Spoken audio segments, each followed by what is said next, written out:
kubur dan orang yang menghantarnya telah kembali pulang. Rasulullah sallallahu alaihi wasallam cerita demikian. Bila seorang yang telah masuk dalam lubang kubur, kemudian letak saja jenazah dia, ditutup kubur dia, kemudian ditimbus tanah pada jasad dia, kemudian orang ramai pun kembali pulang, balik terus daripada menghantarnya, pasti dia akan mendengar suara mereka tersebut yang pulang. Rasulullah sallallahu alaihi wasallam sebut, pasti orang-orang yang dalam kubur ini dia dengar suara-suara orang dalam suara-suara yang dalam kubur ini, mereka yang pulang saat mana mereka pulang itu sendiri. Mereka dengar suara tersebut. Bagaimana pendapat kamu orang mengenai orang ini? Disebutnya lepas pada orang tu balik je, kedengaran terus datang malaikat akan tanya terus, apa pandangan kamu pada orang ni, orang yang dalam kubur ini? Menurut Ibnu Mardawih, pertanyaan itu berbunyi, bagaimana pendapat kamu mengenai orang yang berada di hadapan kalian yang dipanggil dengan nama Muhammad ini? Bila masuk saja dalam kubur, lepas pada orang balik saja, Rasulullah sallallahu alaihi wasallam cerita akan ditanya satu soalan, terus tanya soalan. Soalan apa dia? Apa pandangan kamu terhadap ni orang ini? Apa pandangan kamu? Man hadzal rajul? Siapa lelaki ini dalam hidup kamu? Terus tunjuk Nabi Muhammad sallallahu alaihi wasallam. Bila tunjuk Nabi Muhammad, jika orang mukmin dia akan berkata, aku bersaksi dia adalah hamba kamu sekaligus Rasulullah. Nescaya kalau orang mukmin dia akan jawab begini terus. Bila dalam kubur tu orang mukmin dia akan jawab terus, aku bersaksi bahawa ini ialah Nabi Muhammad Rasulullah sallallahu alaihi wasallam. Jawab terus dalam keadaan demikian. Kemudian dikatakan kepadanya, lihatlah tempat kamu dalam neraka. Ini satu soalan. Ada orang yang tanya satu soalan. Ditanya tentang Nabi Muhammad sallallahu alaihi wasallam saja. Bila masuk dalam kubur, bila orang tinggal saja kubur dia tu, akan tanya terus satu soalan saja. Satu soalan yang apa dia? Ditanya terus, man hadzal rajul? Siapa lelaki ini dalam kehidupan kamu? Ataupun siapa dia ni? Lelaki ni siapa sebenarnya pada diri kamu? Bila sebut saja begitu, dia akan jawab terus, asyhadu an la ilaha illallah wa asyhadu anna Muhammadar Rasulullah abduhu wa rasuluh. Mereka akan jawab terus, ni Nabi dan juga Rasul dalam kehidupan aku ni. Ini orang mukmin akan jawab demikian. Kemudian bila sebut saja begitu satu soalan yang tanya, lalu diam terus, lepas tu selamat terus. Bila selamat terus pada dia, lalu dikatakan pada dia, lihat tempat kamu dalam neraka, tiba-tiba Allah telah menggantikan dengan tempat bagi kamu dalam syurga. Tengok, asal kamu dalam neraka, sekarang Allah gantikan tempat kamu dalam syurga Allah bila menjawab terhadap Nabi sallallahu alaihi wasallam. Ni lalu dia pun melihat keduanya tempat di neraka dan di syurga. Ulama-ulama sebut, ada juga ke orang dalam kubur ni tak ditanya soalan teratur macam biasa kita dengar. Biasa kita dengar bila masuk dalam kubur tanya soalan ma rabbuka wa ma nabiyuka wa ma dinuka. Tapi ada orang yang bila masuk dalam kubur dia tidak ditanya tentang mengenai, ditanya ma rabbuka wa ma nabiyuka wa ma dinuka, tapi terus ditanya satu je soalan, man hadzal rajul? Siapa lelaki ini dalam hidup kamu? Tanya tentang Nabi Muhammad sallallahu alaihi wasallam. Menjawab tentang Nabi Muhammad, dia boleh jawab saja tentang Nabi Muhammad, maknanya lapang terus kubur dia, terus berada dalam syurga Allah Subhanahu wa taala terus. Ulama-ulama sebut ada orang yang tanya soalan dengan 5 soalan, ada orang yang tanya soalan dengan satu soalan je. Satu soalan tu mudah-mudahan kita ni tidak ditanya langsung, atau kita harap demikian. Bila masuk dalam kubur je, berada dalam kubur ni, bila orang tinggal je kubur kita tu, tanya soalan, ada yang tanya soalan, siapa ni dalam hidup kamu? Nabi Muhammad sallallahu alaihi wasallam. Jawab Nabi Muhammad tu, lapang terus kubur dia dan ditunjuk, asal kamu dalam neraka, tempat kamu dalam neraka, tapi Allah dah alihkan tempat kamu dalam syurga. Tempat kamu sekarang dalam syurga. Bila sebut saja demikian, lalu dia pun tengok tempat dia pun rasa tenang dan aman. Tiada lagi pertanyaan yang lain untuk mereka sebut. Para hadirin sekalian, siapa orang ni? Orang yang hidup benar-benar mengikut apa yang dibawa oleh Nabi Muhammad sallallahu alaihi wasallam. Orang yang benar-benar hidup dia mencintai Rasulullah sallallahu alaihi wasallam. Bila kecintaan dia besar pada Rasulullah sampai peringkat dia jadi fana terhadap yang lain. Dia tak kisahlah yang lain terhadap yang namakan dengan apa dia, dengan kehidupan dunia. Pada diri dia tak jadi masalah. Segala apa di dunia ni pada diri dia menjadi satu perjalanan je dalam hidup dia. Yang utama dia mesti dapat Rasulullah sallallahu alaihi wasallam di akhirat Allah Subhanahu wa taala. Ni dipanggil orang-orang yang hidup dia membesarkan Rasulullah sallallahu alaihi wasallam dan mengikuti Rasulullah sallallahu alaihi wasallam. Sering kali saya sebutkan tanda cinta kita pada Rasulullah sallallahu alaihi wasallam sama ada selawat tak berhenti kita pada Rasulullah, ataupun yang kedua dalam hidup kita ni belajar tentang sirah Rasulullah sallallahu alaihi wasallam. Yang ketiga kita ni belajar hadis-hadis Rasulullah sallallahu alaihi wasallam. Lepas pada belajar Al-Quran, belajar hadis Rasulullah sallallahu alaihi wasallam. Ni tanda cinta pada Rasulullah. Yang keempat, tanda cinta pada Rasulullah menghidupkan sunnah Rasulullah. Nampak orang yang cinta pada Rasulullah ni, orang yang benar-benar cinta pada hadis Rasulullah, nampak pada peribadi dia, pakaian dia, tubuh badan dia, kemudian segala perbuatan dia semua menggambarkan peribadi Rasulullah sallallahu alaihi wasallam. Dia akan tiru sebiji dalam hidup dia cara Rasulullah. Sehingga kan makan minum dia, tidur bangun dia semua dengan cara Rasulullah sallallahu alaihi wasallam. Di kalangan kita ni ada yang bersemangat ikut, kata nak ikut sunnah, nak ikutkan yang namakan dengan ni di antara orang yang ikut hadis dan sebagainya. Tiba-tiba bila sampai pribadi tidak menggambarkan pribadi Rasulullah. Tak ada pakaian cara Rasulullah, tambahkan menghina segala yang disebut dengan kepribadian Rasulullah. Ni bukan cara orang yang hidup dengan Rasulullah sallallahu alaihi wasallam. Orang yang hidup dengan Rasulullah sallallahu alaihi wasallam maksudnya orang yang hidup dalam keadaan diri dia ni belajar terhadap Rasulullah sallallahu, mencintai Rasulullah ni, dia akan cuba menghidupkan sunnah Rasulullah. Yang kelima dalam hidup seorang yang cinta pada Rasulullah sallallahu alaihi wasallam, dia duduk dekat dengan para alim ulama. Jangan jauh dengan alim ulama. Jangan kita buat musuh dengan alim ulama, jangan. Orang yang mencintai Rasulullah, dia akan buat cara demikian. Yang keenam, orang yang cinta Rasulullah sallallahu alaihi wasallam, yang orang yang bila masuk dalam kubur ditanya tentang Rasulullah, lalu lapang terus kubur dia ni. Siapa orang yang jadi demikian? Orang yang berusaha untuk dekat dengan Rasulullah, sama ada melalui amalan-amalan dia ataupun jasad dia, menziarahi makam Rasulullah. Kemudian dalam hidup kita ni cuba untuk dekat dengan Rasulullah sallallahu alaihi wasallam dengan tingkah laku kita yang kita cuba mendekatkan Rasulullah sallallahu alaihi wasallam. Berkaitan dengan hadis ini, Qatadah mengatakan, disebut kepada kami bahawa diluaskan kubur bagi orang itu seluas mana? 70 depa, dan di dalamnya dipenuhi dengan warna hijau.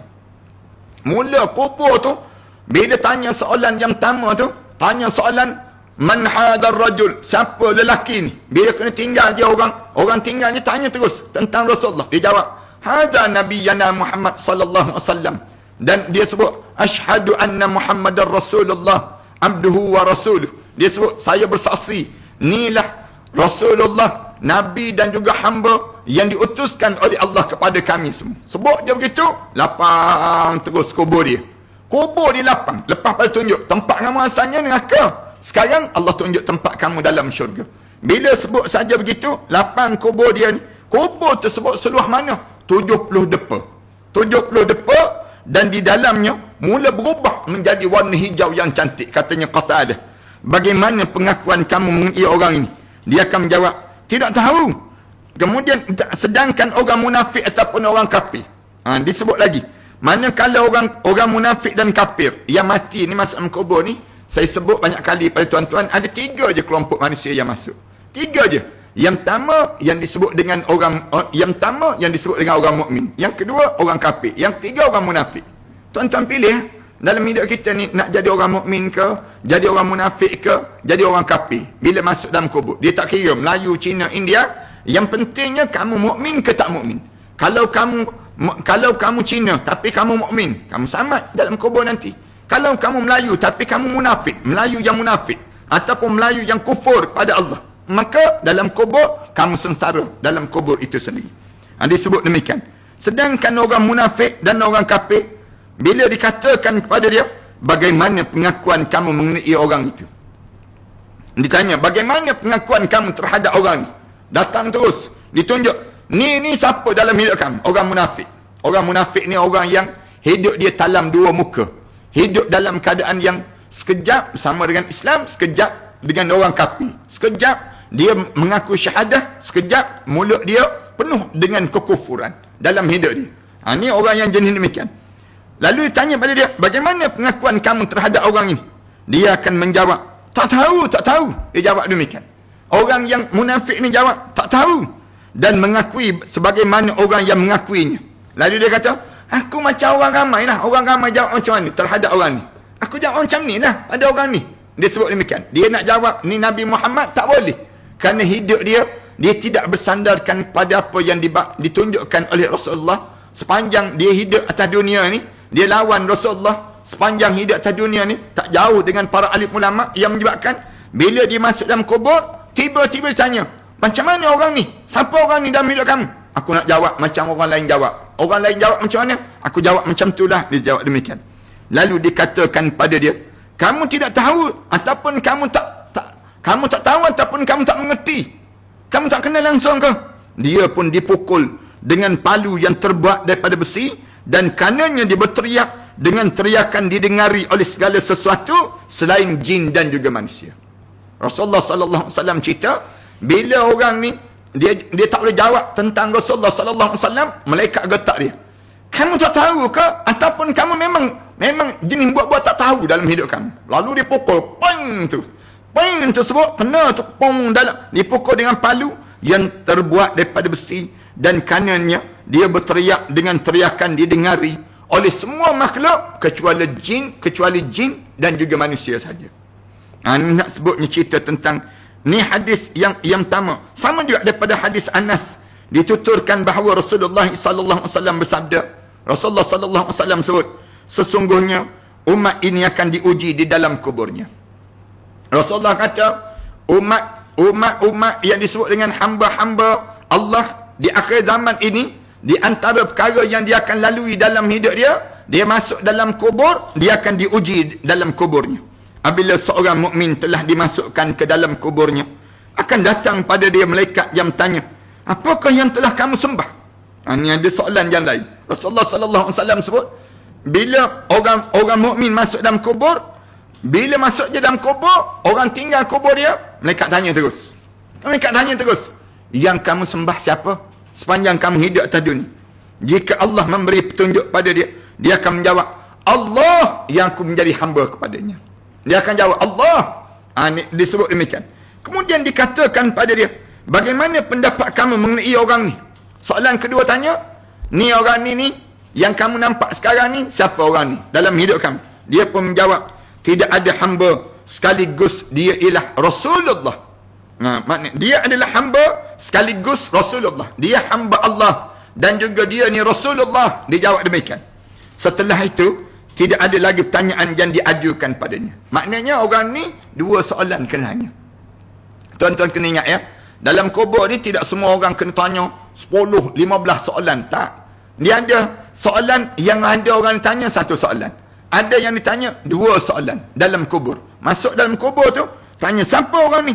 Selanjutnya, dia dibawa ke tempat tinggalnya di neraka. Ditunjukkan tempat tinggal dia dalam neraka. Lalu dikatakan pada dia, inilah tempat tinggal kamu dalam neraka. Disebut terus, ni asal kamu dalam neraka. Tempat tinggal kamu dalam neraka. Tapi Allah telah melindungi dan menyayangi kamu sehingga dia menggantikannya dengan tempat tinggal kamu dalam syurga.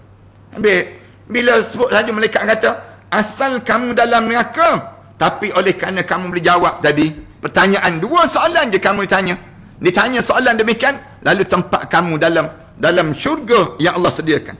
Setelah itu dia berkata, biarkan kami pergi untuk memberitahu keluarga kami.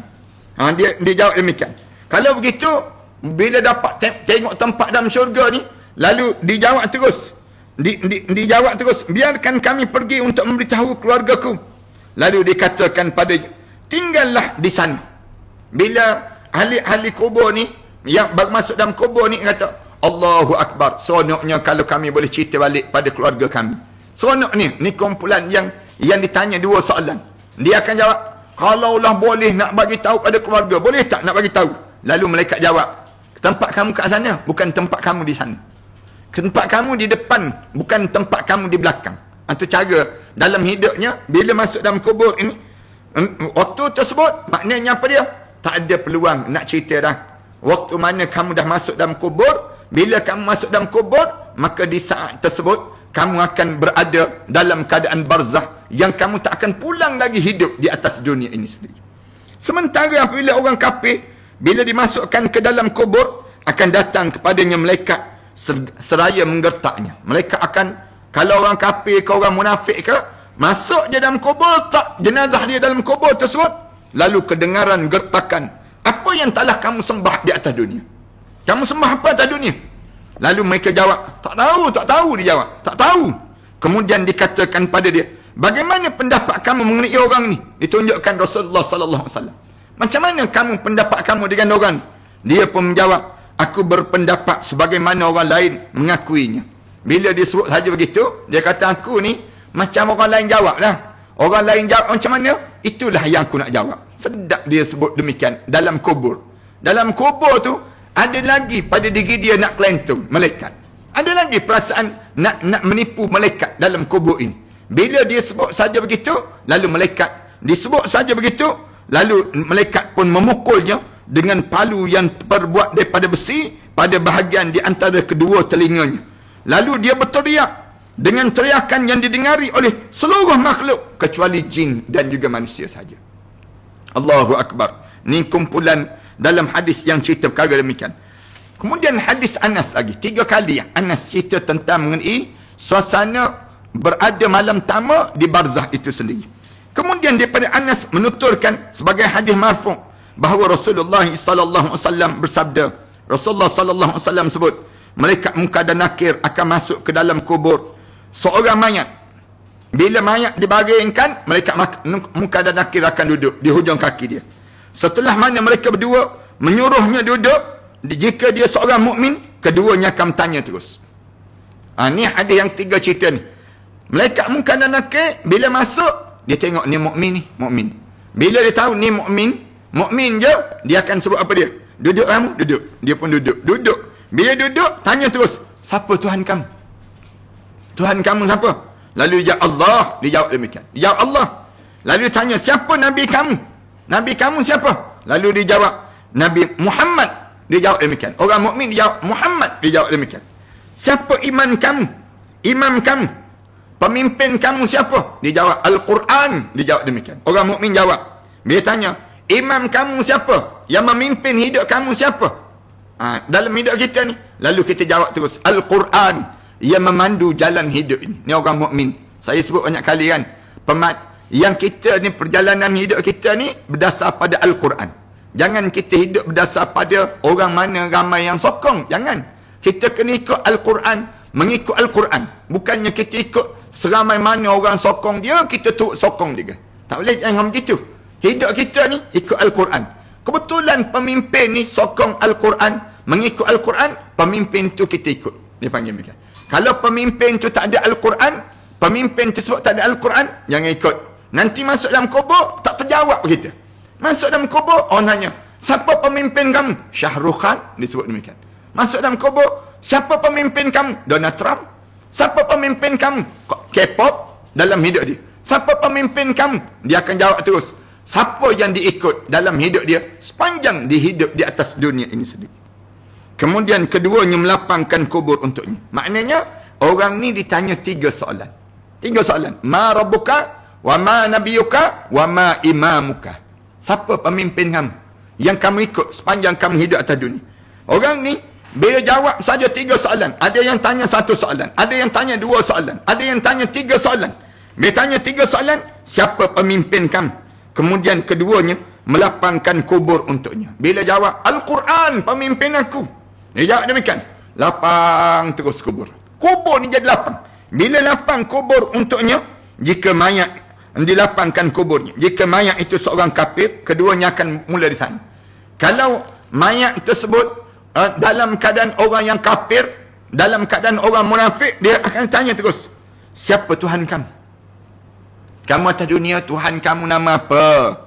Sepanjang kamu hidup atas dunia, yang kamu bertuhankan siapa dalam hidup kamu?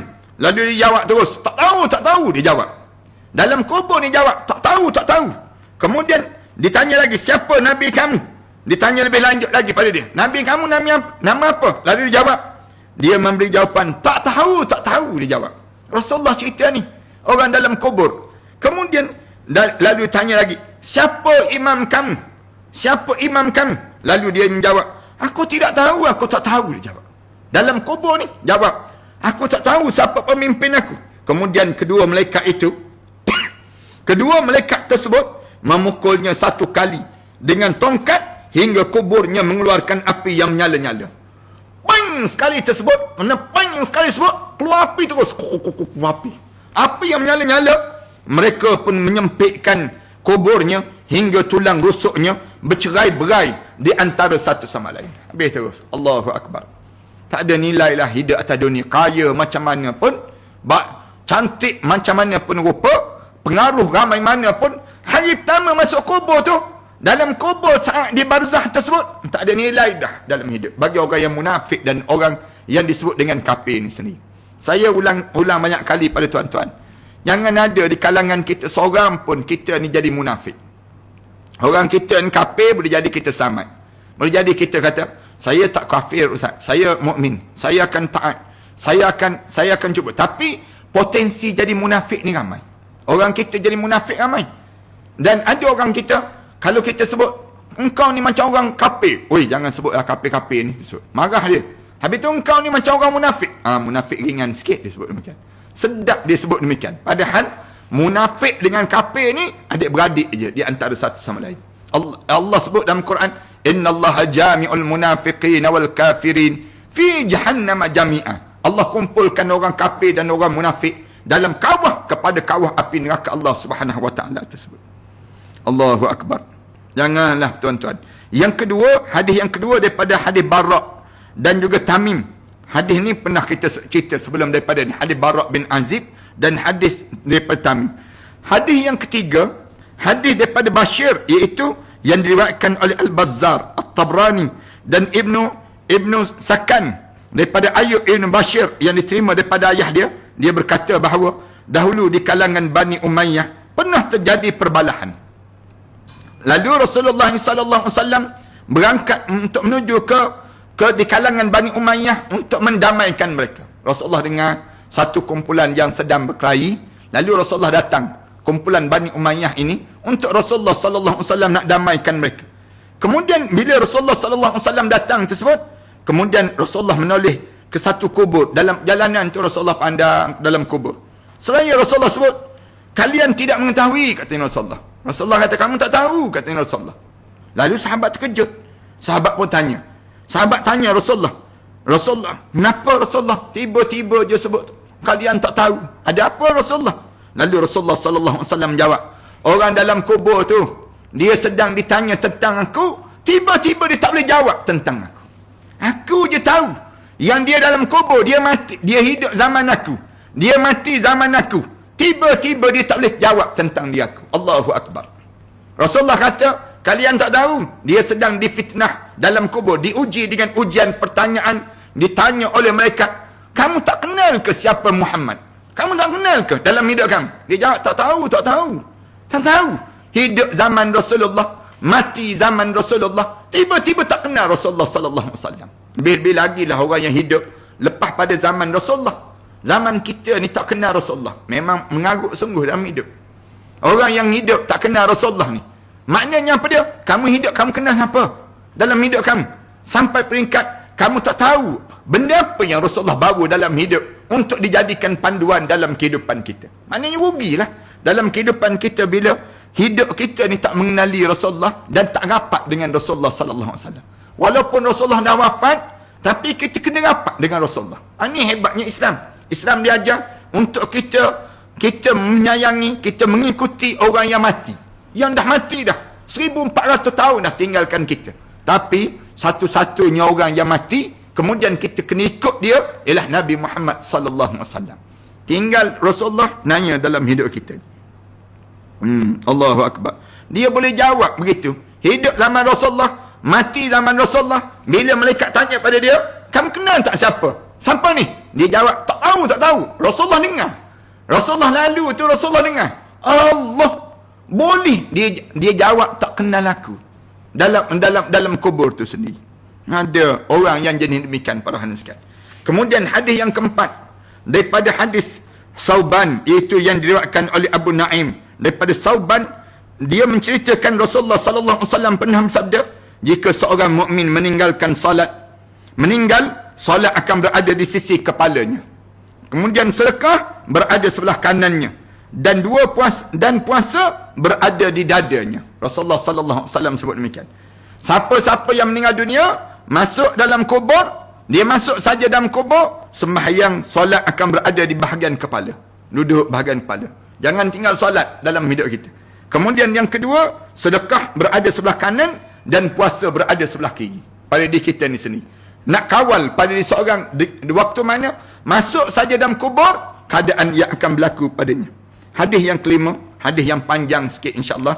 Kita sambung pada malam yang akan datang nanti. Kita akan cerita lagi tentang mengenai saat mana kita berada dalam suasana dalam kubur ini sendiri. Tuan-tuan, mudah-mudahan Allah panjangkan lagi umur kita dan Allah bagi kesempatan untuk kita belajar macam mana untuk kita nak selamat di dalam kubur itu sendiri. Terima kasih di atas kesempatan yang baik ini.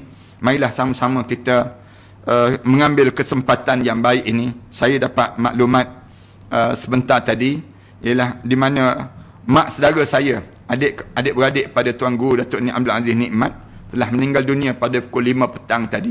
Ni Raudah binti Nikmat dan Ni Faridah binti Nikmat, gitulah. Yang mak saudara saya ni sendiri, yang dia meninggal dunia di Kelantan, insya-Allah besok untuk dikebumikan di kampung Pulau Melaka, Kota Baru, Kelantan. Mari sama-sama kita sedekahkan sedekah Ummul Kitab Al-Fatihah khusus kepada yang disebut dengan jenazah mak saudara saya ni. Saya panggil Cik Dah pada diri dia. Moga-moga Cik Dah ni di kalangan orang-orang yang Allah jadikan kebaikan yang tambah di antara orang yang salihah di kalangan ibu saudara saya dan ayah saudara saya ni. Seramai lebih kurang 18 orang adik-beradik Tuan Guru Datuk Ni Abdul Aziz Nikmat. 18 orang ni semua dalam keadaan tua-tua dan ada yang telah meninggal dunia. Dan petang tadi meninggal dunia lagi mak saudara saya. Moga-moga Allah jadikan kebaikan dan bertambah pada diri dia kedudukan di sisi Allah Subhanahu wa taala. Al-Fatihah. A'udzubillahi minasyaitonirrajim. Bismillahirrahmanirrahim. Alhamdulillahirabbil alamin. Arrahmanirrahim. Maliki yaumiddin. Iyyaka na'budu wa iyyaka nasta'in. Ihdinas siratal mustaqim.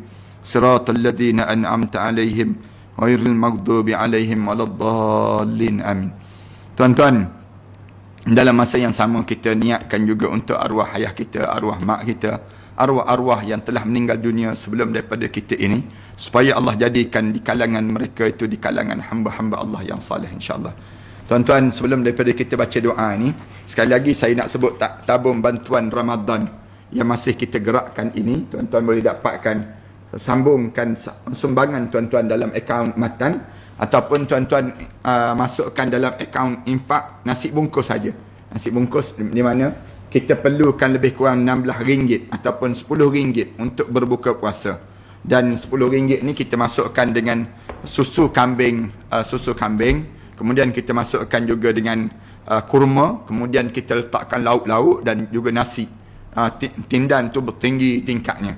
Kalau tuan-tuan tengok dalam, saya telah umumkan pada petang tadi tentang sumbangan-sumbangan dalam bulan Ramadan sebegini. Dan kalau tuan-tuan ada kesempatan, tuan-tuan terus ke laman Sesawang. Laman Sesawang kita ada yang disebut dengan matanbis.com, termasuk madu, termasuk dengan kapsul. Saya dipahamkan kapsul ni pun sama juga kalau tuan-tuan nak buat amalan dalam kehidupan kita. InsyaAllah tuan-tuan boleh terus ke laman Sesawang, www.matanbis.com tersebut. Itu ada di skrin tu sendiri. Moga-moga Allah jadikan pertemuan ini pertemuan yang diberkati dan dirahmati di sisi Allah.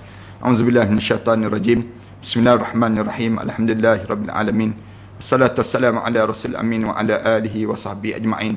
Rabbana iftah bainana wa bain qaumina bil haqq wa anta khairul fatihin. اللهم اغفر لها وارحمها وعافها واعف عنها وأكرم نزلها ووسع مدخلها وأبدله دارا خيرا من دارها وزوجا خيرا من زوجها ونقها من الخطايا كما ينقى الثوب والأبيض من الدنس وعيزها من عذاب القبر وعذاب النار. Ya Allah, ya Tuhan kami, Kamulah yang menghidup dan mematikan manusia, ya Allah. Kamu mencabut nyawa-nyawa hamba-hamba Kamu, ya Allah. Khususnya ibu saudara saya ini, ya Allah. Di bulan Ramadan Al-Mubarak ini, ya Allah. Kamu masukkanlah ia di kalangan hamba Kamu yang saleh, ya Allah. Kamu jadikanlah kuburnya di antara taman-taman syurga, ya Allah. Kamu ketemukanlah dengan arwah-arwah yang telah meninggal dunia sebelum daripada ini di Illiyin, ya Allah. Jadikanlah dia, ya Allah. Aku bersaksi kepada Kamu, ya Allah.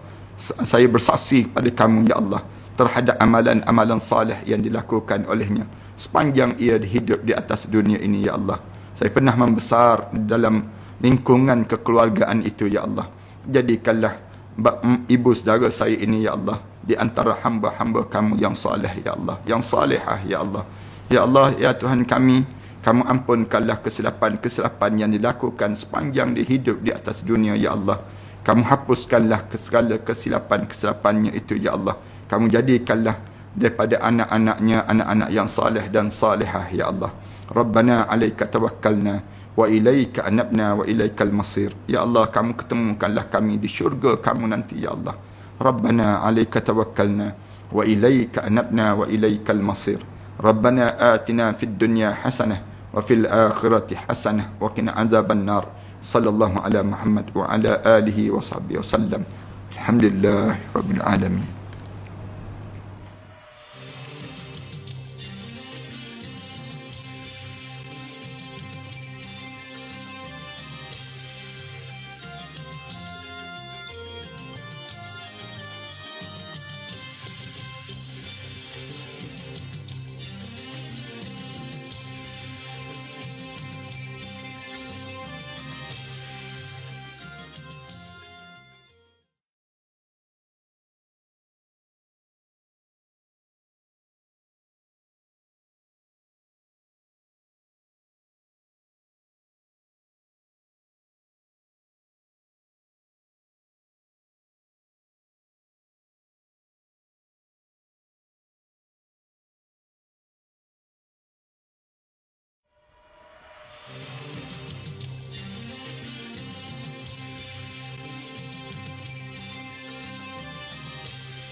Muhammadun Rasulullah alaihi salatullah wa alihi wal ahibba. La ilaha illallah Muhammadun Rasulullah alaihi salatullah wa alihi wal ahibba. La ilaha illallah Muhammadun Rasulullah صلاة الله وآله والأحبة.